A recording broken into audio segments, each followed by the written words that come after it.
అందరికీ నమస్కారం। ఈరోజు మే 31, 2024 ఈ రోజుకు ఒక ప్రత్యేకమైన విశిష్టత ఉంది। అది ఏమిటంటే హీరో కృష్ణ గారు, నటశేఖర సూపర్ స్టార్ కృష్ణ గారు పుట్టినరోజు ఈరోజు। ఎందుకు ఆయన గురించి ఒక రైతులై ఉండిగా మేము చెబుతా ఉన్నామంటే, భారతదేశంలో ఉన్న అన్ని భాషల్లో ఉన్న సినిమా స్టార్ హీరోలు కానీ మామూలు హీరోలు కానీ ఎవరైనా సరే ఎవరు చేయలేనటువంటి విధానంలో రైతులు శ్రేయాభిలాషిగా, రైతులు శ్రేయస్సు కోరే వ్యక్తిగా ఈయన అద్భుతమైనటువంటి విషయాలు చేయడం జరిగింది। సుమారుగా 1999 నుంచి ఈ 2024 దాకా మనం పోల్చుకున్నట్టయితే ఈ 25 సంవత్సరాలలో మన తెలుగు సినిమాల్లో కానీ ఇంకేమైనా ఇతర భాషా సినిమాలలో కానీ ఎందరో హీరోలు వచ్చారు। వాళ్ళు 20 ఏళ్ళ నుంచి 25 ఏళ్ళ నుంచి సినిమా ఫీల్డ్లో ఉన్నారు।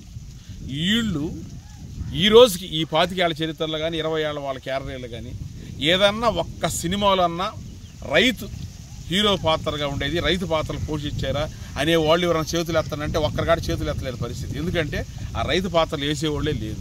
కానీ ఆయన 1965లో సినిమా ఫీల్డ్లోకి వచ్చి మంచి విజయంతో ఫస్ట్ సినిమా తేనె మనసులు కలర్ సినిమా విజయం రావడం జరిగింది।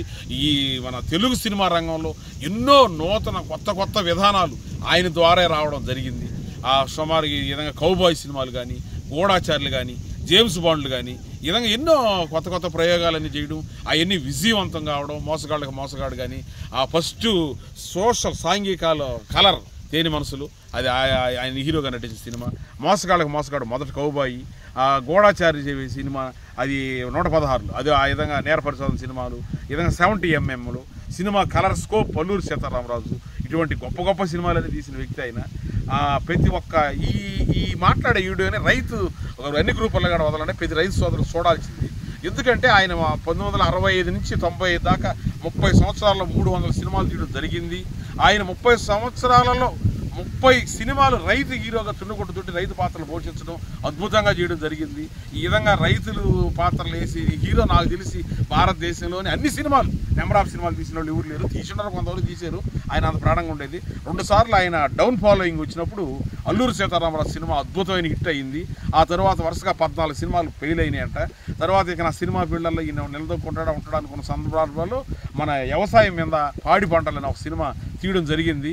ఆ సినిమా కూడా మంచి సంక్రాంతి పోటీల్లో పెద్ద హీరోలు ఉన్నారు కూడా ఆపండ వద్దన్న కూడా ఆయన ధైర్యంగా ఈ సినిమా ఆడినట్టు లేదంటే మా ఊరు వ్యవసాయం చేసుకుంటా అని చెప్పి వదలడం జరిగింది। అక్కడి నుంచి ఆయన 14 ఏళ్ళు వెనక తిరిగి చూసుకోకుండా బ్రహ్మాండం జరిగింది। తర్వాత ఇంకో దఫాలు 91, 92 ఆ ప్రాంతాల్లో సినిమాలు ఫెయిల్యూర్స్ అయినప్పుడు మళ్ళీ రెండోసారికి ఆయన పచ్చని సంసారం అది రైతు పాత్ర ఆ విధంగా తీసి మళ్ళీ బ్రహ్మాండంగా ఎన్ని చేయడం జరిగింది। అటువంటి ఆయన ఎందరో నిర్మాతలకు ఆయన కలపవృక్షంలాగా ఉన్నాడు। ఆయన గురించి ఎంత చెప్పుకున్నా తక్కువేను। ఆయన కృషిలో ఆయనకి ఆదర్శంగా తీసుకోవాలి। ఆ రోజుల్లో ప్రతి ఒక్క హీరోల దగ్గర స్నేహభావంతో ఆయన సినిమాలు తీసేవాడు, పెద్ద హీరోలను గౌరవించేవాడు। ఆయనలో ఉండే పెద్ద ఆదర్శమైన విషయం ఏంటంటే ఎన్టీ రామారావు ఎన్టీ రామారావుకి కృష్ణ గారు అభిమాని అయినా కూడా వాళ్ళు ఈక్వల్ హీరోలు, ఇద్దరు స్టార్ మాస్ హీరోలుగా ఎలిగే రోజుల్లో వాళ్ళు అనుకోకుండా రాజకీయాలుగా వచ్చినప్పుడు చిరొక పార్టీలు పోటాపోటీ వ్యతిరేక పార్టీలో ఉన్నప్పటికీ కూడా అప్పుడు ఇంటర్వ్యూలో జర్నలిస్టులు కానీ వాళ్ళు కానీ ఎవరైనా పోయి ఆయన అడిగినప్పుడు ఎవరు మీ అభిమాని హీరో అంటే మా అభిమాన హీరో ఎన్టీ రామారావు అనేవాళ్ళు। అది ఎంత నిజాయితీ, ఎంత గొప్ప విషయం। ఆ విధంగా సినిమా పరిశ్రమలో ఆయన ఎందరికో ఆపద బాంధవుడిలాగా ఉన్నాడు। అటువంటి వ్యక్తుల గురించి అనుకోవడం మన కనీస కర్తవ్యం। ఈరోజు ఆయన పుట్టినరోజు సందర్భంగా ఆయన లేడు కాబట్టి ఆయన గణన వేళ అర్పిస్తున్నాం। Okay, thank you.